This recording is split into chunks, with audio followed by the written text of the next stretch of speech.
সন্ধ্যে 7টা। আমি ঘরে বসে একটা বই পড়ছি।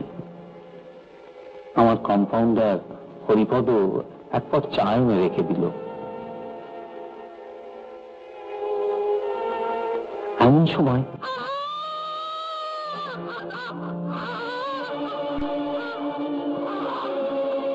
ওপরে হেমাঙ্গিনী দেবী থাকতেন। প্রথমটা আমি তেমন কিছু মনে করিনি। তারপর যখন চা ঢালছি তখন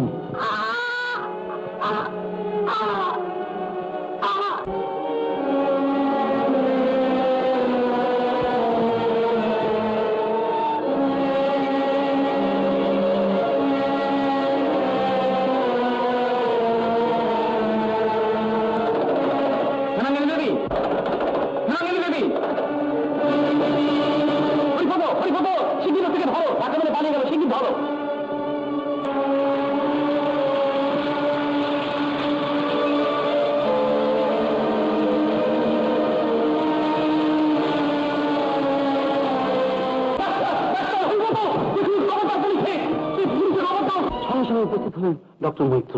তিনি পরীক্ষা করে বললেন যথেষ্ট পরিমাণে ঘুমের ওষুধ খাইয়ে একটা ধারালো অস্ত্র দিয়ে গলাটা কেটে আলাদা করে ফেলা হয়েছে। কিন্তু আশ্চর্যের বিষয় এই, ডক্টর মৈত্রকে সাধারণত সাক্ষী মানা হলো না, যদিও তিনি সর্বপ্রথম মৃতা হেমাঙ্গিনীকে পরীক্ষা করেছিলেন। পুলিশ ইন্সপেক্টর সুশীল রায় প্লেনের জাহাজ থেকে তোমার বাবাকে গ্রেপ্তার করে নিয়ে এলেন। তিনি হলেন দায়রায় সোপাদ্য, আমি হলাম সরকারি সাক্ষী। পাবলিক প্রসিকিউটর সুরেন দাস আমাকে জেরা করলেন। যে লোকটি মৃতা হেমাঙ্গিনীর ঘর থেকে আমাকে ধাক্কা মেরে পালিয়ে গিয়েছিল সেই লোকটি আসামি কিনা। আমি বললাম না, খুনির সঙ্গে আসামির চেহারার আকাশ পাতাল তফাৎ। বিনা আর হরিপদ, বিশেষ করে বিনা। অন্তর্যামী ঠাকুর, তুমি তো সব জানো। আমার স্বামী কোনো অপরাধ করেনি, আমি কোনো অপরাধ করিনি, আমার শঙ্কর কোনো অপরাধ করেনি। তবে কেন কেন নির্মম শাস্তি? কে জন্য দায়ী? আমার দ্বারা তোমার কোনো সুবিধা হবে না। আমি বুড়ো অসুস্থ মানুষ, কারো কোনো ঝঞ্ঝাট ঝামেলার মধ্যে নেই। নেহা, তুমি প্রশান্ত বাবুর ছেলে, তাই আমি যা জানি তোমার সব বললাম। তবে পুলিশ ইন্সপেক্টর সুশীল রায় প্রথম থেকে শেষ পর্যন্ত তোমার বাবার কেস তদন্ত করেছিল, সেই সব কথা জানে। তার সম্বন্ধে তোমার সব কথা জানা দরকার।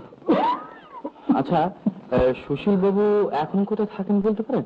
ওই যে শক্তিনগরে বাস্তুহারা কলোনি হয়েছে, সেইখানে সে থাকতো শুনেছি। তার আসল বাড়ি বরিশাল। শক্তিনগরে বাস্তুহারা কলোনি? আরে হ্যাঁ, শক্তিনগর। জেলখানা দারোগা বলেই লোকে তাকে চেনে। বাড়ি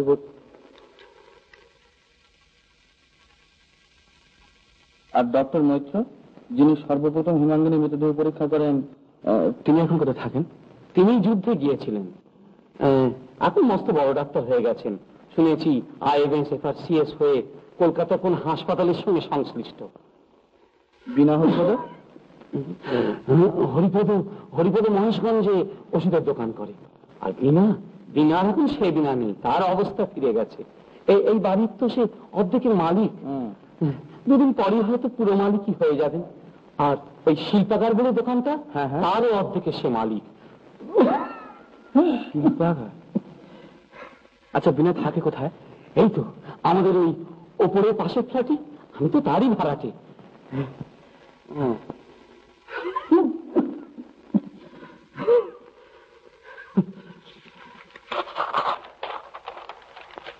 আচ্ছা, আপনাকে অশেষ ধন্যবাদ। আজকে চলি, কেমন? এসো।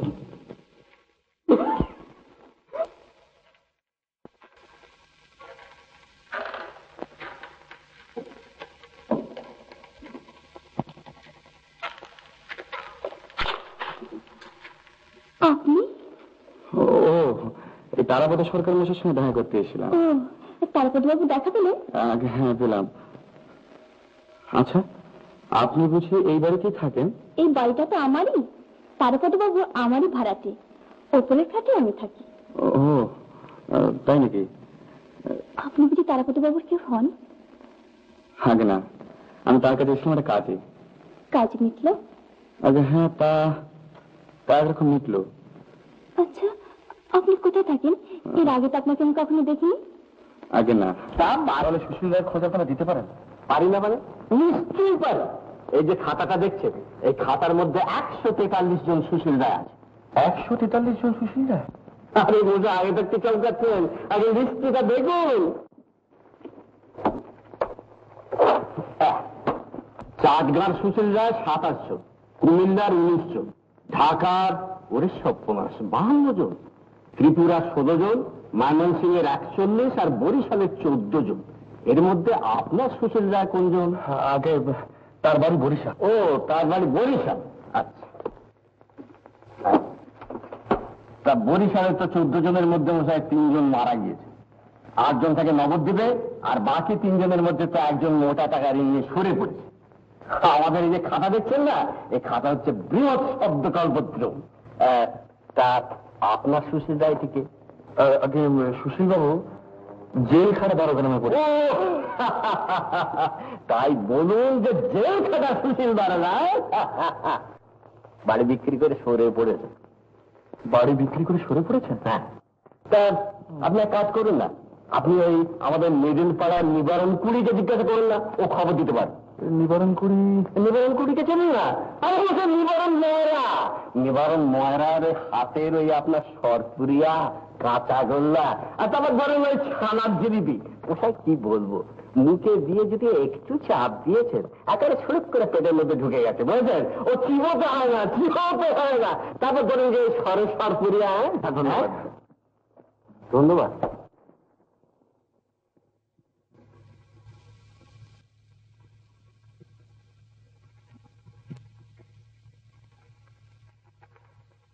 রিতা শিগগিরই দেখবি। আর কি দেখবো?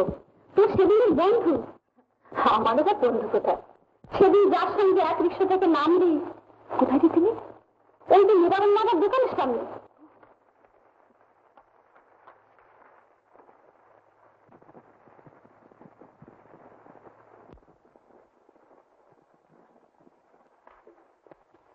আমি যাদের চিনতে পারি তাদের চিনতে কখনো ভুল করি না।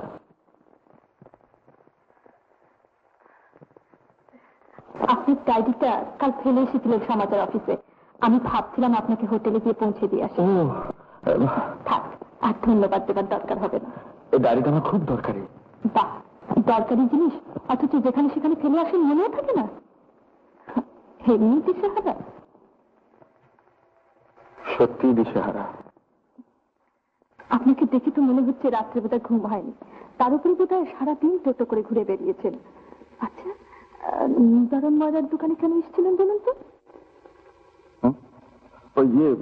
ওই সুশীল রায় বলে একজন ভদ্রলোকের খোঁজ করতে। তিনি আগে পুলিশ ইন্সপেক্টর ছিলেন। ও, তার খোঁজ পেলেন? না, উনি বললেন যে কালকে এরকম সময় আসতে, যদি খোঁজ পান তাহলে জানাবেন। আচ্ছা, চলি। নমস্কার। আচ্ছা, নমস্কার।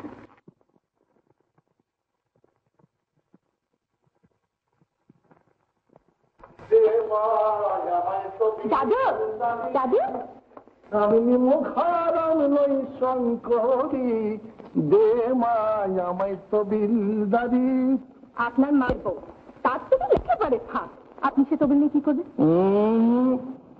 মা শঙ্করীর তবিল হচ্ছে গভর্নমেন্টের তবিল, বুঝলে?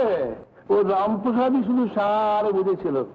ভক্তি বলো আর মুক্তি বলো, সরকারি তবিল একটা হাতে না থাকলে দুনিয়ায় কোনো সুখ নেই। তাই কবি অতি কষ্টে সকলের মুখের দিকে চেয়ে বলেছিলেন, দে মা আমায় তবিল দাবি।